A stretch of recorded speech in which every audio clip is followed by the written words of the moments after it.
Good evening, and welcome to Web Speech Platform. I am William Baxter, and this is my YouTube channel, Frontier Web Singer. But I do have a podcast for public speaking and interpretive readings called Web Speech Platform. Tonight, the title of my presentation and interpretive reading is The Key to Being Content. Now, I gave this as a speech during the International Speech Contest in Toastmasters International back in 1996. I finished first at the area and at the division level, went on to district. Now, they only announce first and second place at area, division, and district, but I'm pretty certain that I took third place at the district. I won't say for sure, but a good friend of mine was present when they were doing the ballot counting and came out and told me I was in contention.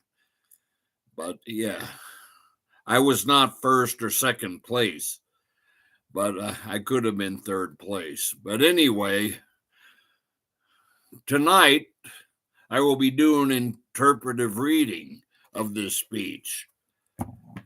About 3 years ago, this speech was published with other speeches I've given in Toastmasters in my book entitled Web Files. And so without further ado, I will do an interpretive reading of my speech that I won the division level in almost 30 years ago in 1996. The key to being content. What do you suppose would happen if you were to base all your self-worth on obtaining one unachieved goal in your life, rather than focusing on all those that have already come to pass? Answer, I call them the 5 Ds.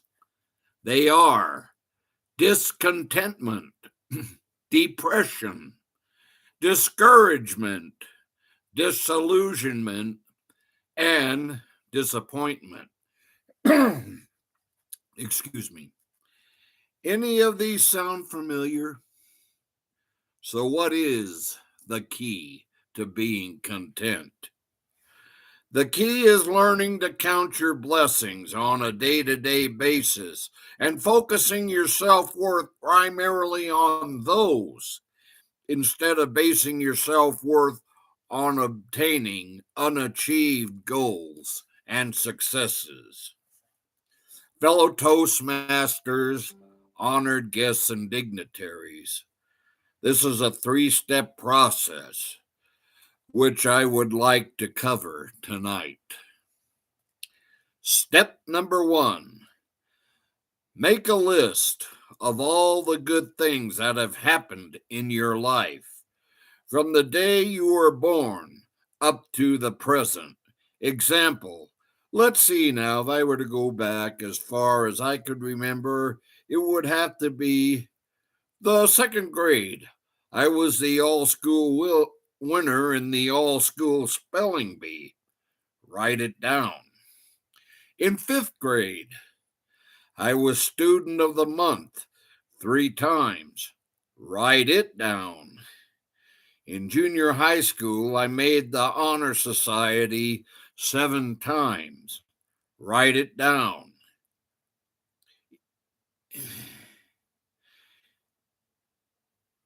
The rest of the time, I was honorable mention. Make a note of that.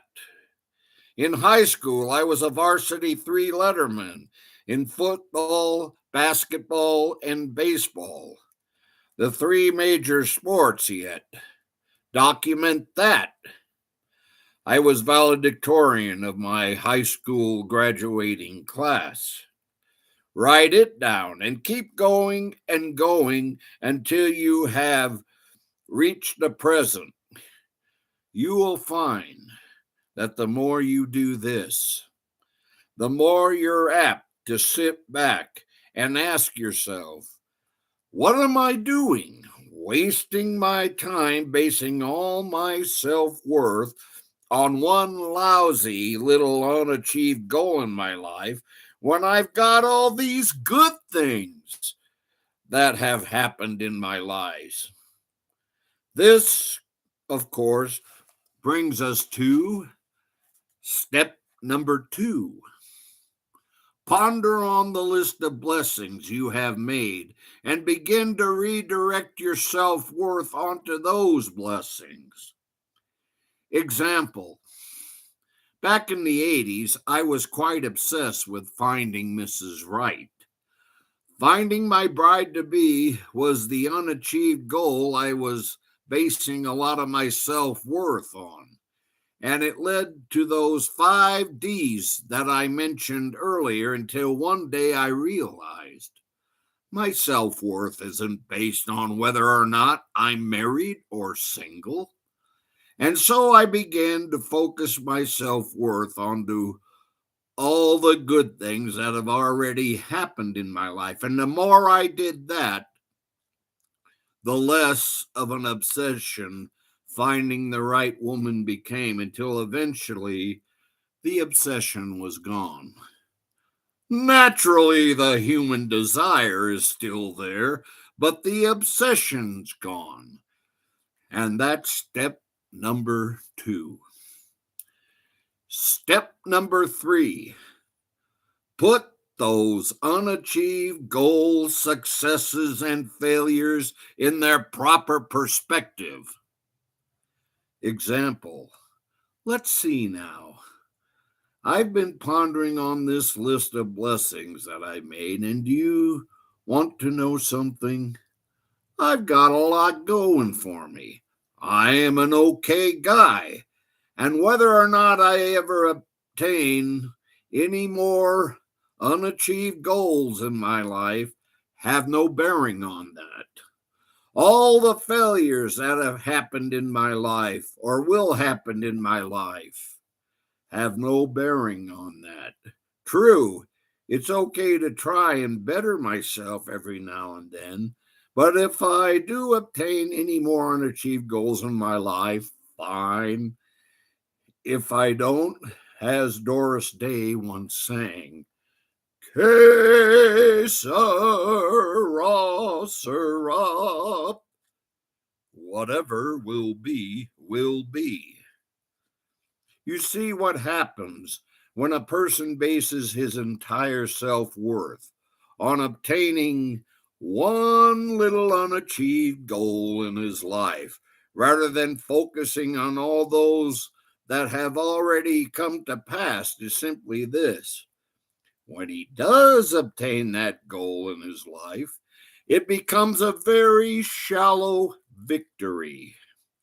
And so what that person will end up doing is basing his self-worth on obtaining another unachieved goal in his life, then another, then another, then another. It is an unending cycle which leads up to those 5 D's that I mentioned earlier, until one day that person will sit back, begin to count his blessings, and put his self-worth where it belongs.